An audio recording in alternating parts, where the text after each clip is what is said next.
Well, hello there. Welcome to Kerbalized Realism, brought to you by the American Broadcast Channel. I'm your host, Foxworth Kerman.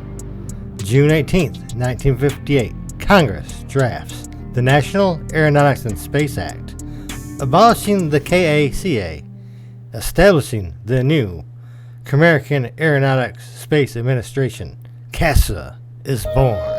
They quickly recruit three of the top test pilots, LDTV Kerman, Tony Kerman, and SconeBone Kerman. What's this? A break in the fourth wall? Those would be three of my top contributing subs, with likes and comments and helping feed that algorithm. As I don't have channel members yet, thank you for your continued support. If you haven't yet, hit that like and subscribe for more wordless but fun content. Okay, back to the program. All three pilots start proficiency training for the K Delta R2, finishing up September 8th. July 30th, RD gets upgraded. Boo! There are no new buildings or anything. There are only 2 available spots for mission training, taking 5 days. LDTV and Scone Bone take those.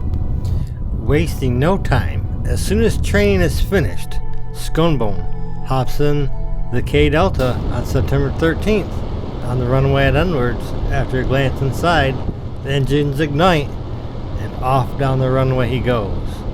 His mission for this will be to reach an altitude of 42.5 kilometers. Tracking good. Starting to pull.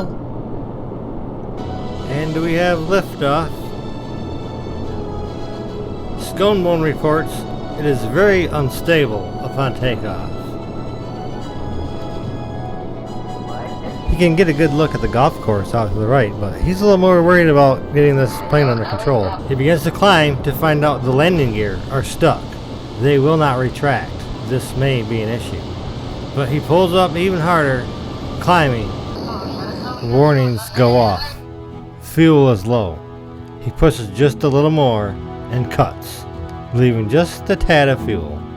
He looks around, taking it all in. Currently, higher than any Kerbal before. As apogee is reached, the jet stalls and begins to flip and roll. SconeBone reports, "It's like one hell of a roller coaster, but I might get sick." There were no official reports as to any vomit.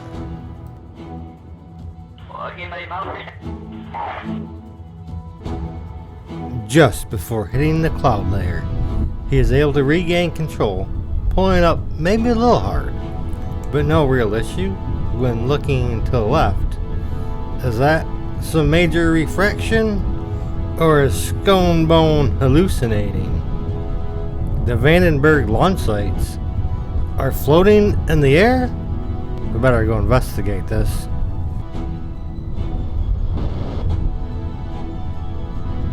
After zipping over there, yes, it's true.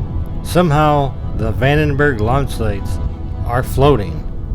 Knowing there isn't much fuel left, he gives one last boost.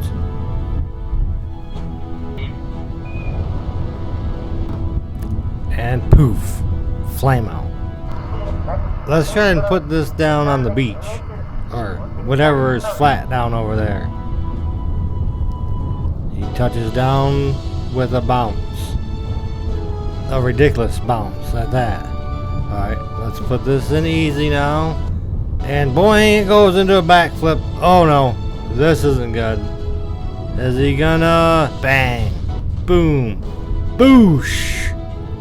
Only lost the vertical stabilizer. After coming to a stop, all nose up, he's recovered and awarded 2 ribbons. His first for landing on Kerman, and one for withstanding an acceleration of 6 Gs for more than 3 seconds. Due to that scary nature of what just happened, the astronaut complex begins upgrading to allow Kerbals to EVA off the surface, aka bail out, November 1st. After some changes and inspections, it turns out there were no batteries. Being why the landing gear wouldn't retract, one might think Scone Bone was sabotaged.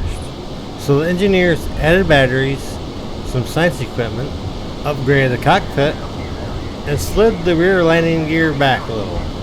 LDTV is headed down the runway, ready to lift off, and there it goes. Look at that, the landing gear does retract.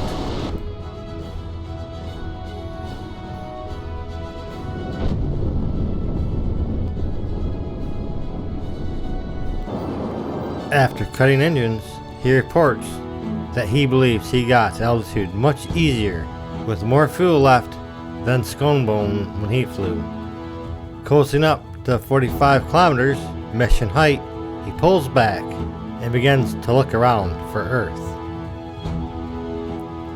Floating up to just over 48 kilometers,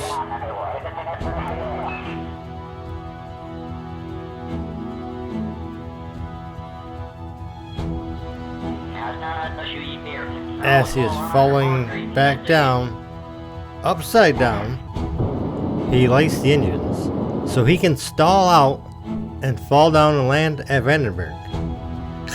Fourth wall again. I installed the runway for landings and put all the launch pads and buildings back on the ground. There are lots of graphs and charts in the newer cockpit. Oh, I can see the runway. I have visuals.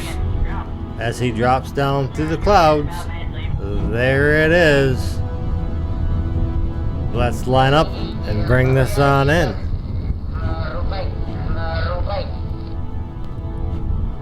He's not far away, it's right there, yo. Silly old Kerbals and their little chatter. But yeah, there you can see some of the launch sites and stuff that I put back on the ground.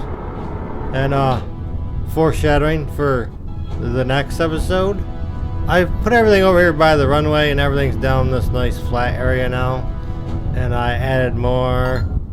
Vandenberg's gonna look a lot better now.